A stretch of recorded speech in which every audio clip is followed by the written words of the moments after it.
Bismillahirrahmanirrahim. Assalamualaikum warahmatullahi wabarakatuh. Selamat pagi teman-teman. Semoga kita sehat selalu dan bahagia selalu ya. Sebelumnya perkenalkan, nama saya Dimas Kamaludin dengan NIM 23110242. Saya dari kelas N tahun 2023. Pada kesempatan kali ini saya akan memaparkan materi mengenai ISO 9126 sebagai standar kualitas perangkat lunak. Nah, presentasi ini saya dibuat untuk memenuhi salah satu tugas dari mata kuliah Sistem Kualitas Manajemen. Nah, dalam penyampaian ini saya akan menjelaskan secara simpel saja ya teman-teman. Harapannya setelah penjelasan ini kita semua bisa lebih memahami bagaimana standar kualitas ini berperan penting dalam pengembangan perangkat lunak yang efisien, andal, dan mudah digunakan. Baik, yang pertama ada latar belakangnya teman-teman. Nah, dalam pengembangan perangkat lunak, seringkali muncul permasalahan seperti bug, error, atau tampilan yang sulit digunakan. Untuk itu, dibutuhkan standar yang dapat mengukur kualitas software secara objektif. Nah, ISO 9126 ini hadir sebagai pedoman bagi para pengembang agar software yang dibuat dapat memenuhi standar kualitas secara global. Nah, kita semua pasti pernah kan pakai aplikasi tapi sering error atau lemot. Nah, hal-hal seperti itu bisa diminimalisir. Dibuatlah standar internasional yang bernama ISO 9126 ini. Tujuannya buat apa? Agar pengembang punya acuan jelas dalam membuat software yang berkualitas dan sesuai harapan pengguna. Selanjutnya, apa sih tujuan ISO 9126 ini? Nah, tujuan utamanya memberikan kerangka kerja yang sistematis dalam menilai kualitas perangkat lunak. Dengan standar ini, pengembang dapat mengetahui kelebihan dan kekurangan software, serta memastikan produk yang dihasilkan memiliki performa, keandalan, dan kemudahan pengguna yang baik. Nah, jadi secara simpelnya gini teman-teman, ISO 9126 ini dibuat supaya kita bisa tahu kualitas software itu dari berbagai sisi. Standar ini membantu pengembang menilai bagian mana dari software yang masih harus diperbaiki, dan bagaimana cara meningkatkannya agar hasil akhirnya benar-benar berkualitas. Baik teman-teman, selanjutnya ISO 9126 ini memiliki 6 karakteristik utama yang menjadi dasar penilaian kualitas perangkat lunak. Nah, yang pertama ada functionality atau fungsi, yaitu seberapa baik software menjalankan fungsi yang dibutuhkan pengguna. Kedua, reliability atau keandalan, menggambarkan seberapa stabil dan andal sistem saat digunakan. Lalu usability, ini lebih ke kemudahan pengguna dalam mengoperasikan aplikasinya.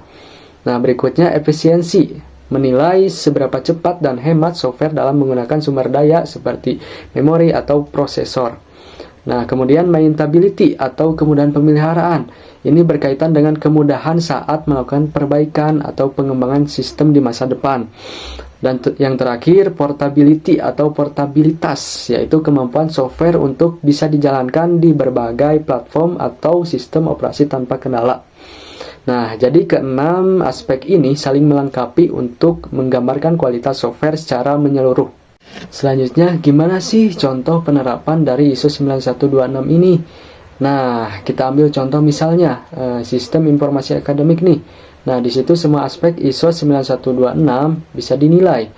Dari segi fungsinya nih, bisa dilihat dari fitur input nilai, lalu dari reliabilitasnya, dari kestabilan sistem, dan usability dari tampilan yang gampang dipahami mahasiswa. Nah, jadi standar ini memang bisa diterapkan secara langsung. Nah, kalau dari aplikasi yang sudah ada, kita ambil dari misalnya Shopee. Nah, dari segi fungsinya, semua fitur belanja, pembayaran, dan notifikasi berjalan dengan baik. Dari usability-nya, tampilannya gampang dipahami pengguna. Tapi dari efisiensinya, terkadang kalau sinyalnya lagi jelek, sering agak lemot kan. Nah, dari maintainability-nya, terlihat dari update rutin yang memperbaiki bug. Dan portabilitasnya, Shopee bisa digunakan di Android, iOS, bahkan lewat web. Nah, sebenarnya Shopee juga udah menggambarkan ISO 9126 ini. Dari segi fungsionalnya lengkap, tampilan user friendly, tapi kalau sinyalnya jelek, kadang performnya turun. Nah, itu contoh sederhana bagaimana aspek efisiensi diuji. Selanjutnya, apa sih manfaat dari ISO 9126 ini?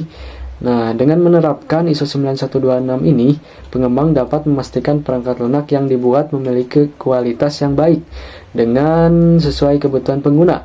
Nah, standar ini juga membantu dalam proses evaluasi dan pengembangan software agar lebih terarah, efisien, dan mudah dikembangkan di masa depan.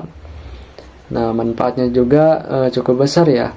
Dengan menerapkan ISO 9126 ini, jadi pengembang bisa lebih mudah mengevaluasi software mereka. Jadi gak asal bilang udah bagus nih, tapi ada acuan objeknya. Hasil akhirnya juga lebih memuaskan pengguna dan gampang dikembangkan ke versi selanjutnya. Nah, jadi bisa disimpulkan bahwa ISO 9126 ini sebenarnya jadi pedoman penting dalam menilai kualitas sebuah perangkat lunak.